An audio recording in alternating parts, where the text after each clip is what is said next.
Halo semuanya, perkenalkan saya Dita Aulia Priliani dengan NIM 231810301007. Saya Oka Duyanggoro dengan NIM 241510601113. Saya Siti Imrohatul Eka Faragila dengan NIM 231810301047. Saya Dahlia dengan NIM 231810301019. Saya Ahmad Tardani dengan NIM 2415106011034. Semua kendaraan motor di Indonesia wajib punya asuransi. Nah, program ini Otoritas Jasa Keuangan akan memperlakukan asuransi wajib untuk kendaraan. Pemerintah mewajibkan kendaraan bermotor seperti motor dan juga mobil untuk diikutsertakan dalam asuransi. Pada beberapa tahun terakhir ini, kecelakaan lalu lintas menjadi salah satu permasalahan yang cukup serius di Indonesia, dengan korban jiwa maupun kerugian material yang tidak sedikit. Oleh karena itu, pemerintah mengeluarkan kebijakan wajib asuransi kendaraan pihak ketiga atau TPL. Asuransi wajib kendaraan tersebut adalah asuransi yang memberikan ganti rugi kepada pihak ketiga yang mengalami kerugian akibat kendaraan bermotor yang dipertanggungkan.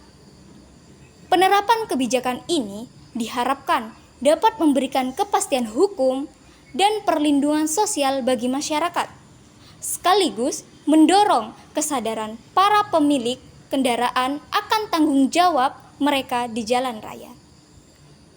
Namun di sisi lain, kebijakan ini juga menimbulkan diskusi mengenai potensi dampak biaya tambahan bagi pemilik kendaraan, terutama di tengah situasi ekonomi yang menantang.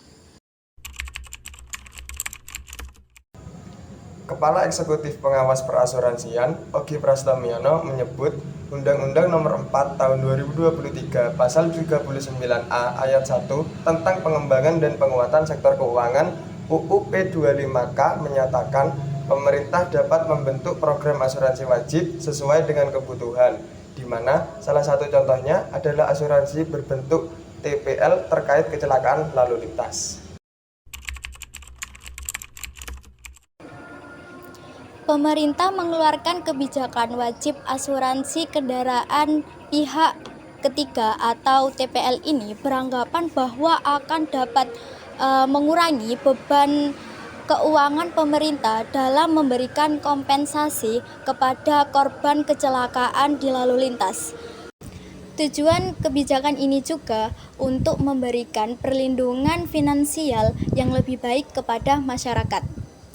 Karena dengan hal ini akan mengurangi beban finansial yang harus ditanggungkan oleh pemilik kendaraan jika terjadi kecelakaan.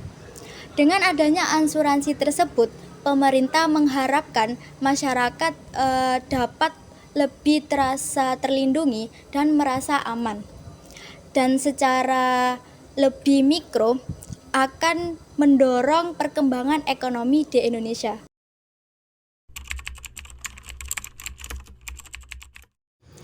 Kebijakan asuransi kendaraan wajib yang diatur dalam UU P25K telah memicu pro dan kontra masyarakat. Pihak yang mendukung kebijakan ini berpendapat bahwa kebijakan ini mampu memberikan perlindungan finansial bagi pemilik kendaraan bermotor jika mengalami kecelakaan, terutama terkait tanggung jawab hukum pihak ketiga.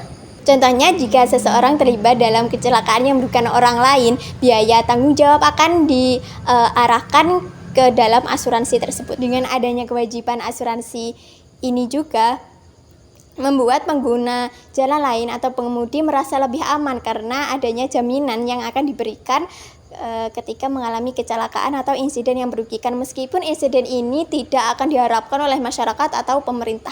Kebijakan ini diharapkan mampu mengurangi beban masyarakat dan negara terkait kecelakaan yang tidak diharapkan, serta mendorong pertumbuhan ekonomi dalam sektor asuransi. Sedangkan pihak yang menentang berpendapat bahwa kebijakan tersebut menambah biaya bagi pemilik kendaraan. Mereka harus membayar premi asuransi selain pajak dan biaya operasional kendaraan. Isu terkait tentang perbedaan premi antara kendaraan listrik dan non-listrik juga menimbulkan kebingungan. Ada yang berpendapat bahwa premi untuk kendaraan listrik seharusnya lebih murah, namun belum ada kebijakan mengenai ini.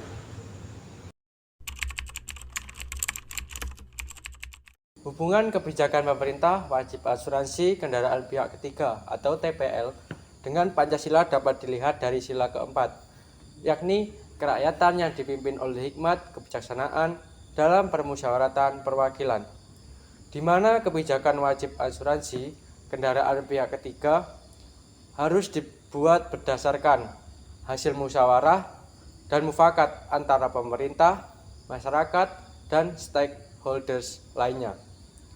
Saran untuk pemerintah adalah pemerintah harus melakukan edukasi dan sosialisasi tentang kebijakan wajib asuransi kendaraan pihak ketiga, sehingga masyarakat dapat memahami dan menerima kebijakan ini, serta pemerintah harus memastikan bahwa kebijakan ini wajib asuransi kendaraan pihak ketiga adalah adil dan berkeadilan, sehingga tidak memberatkan masyarakat yang sudah terbebani dengan biaya hidup yang tinggi.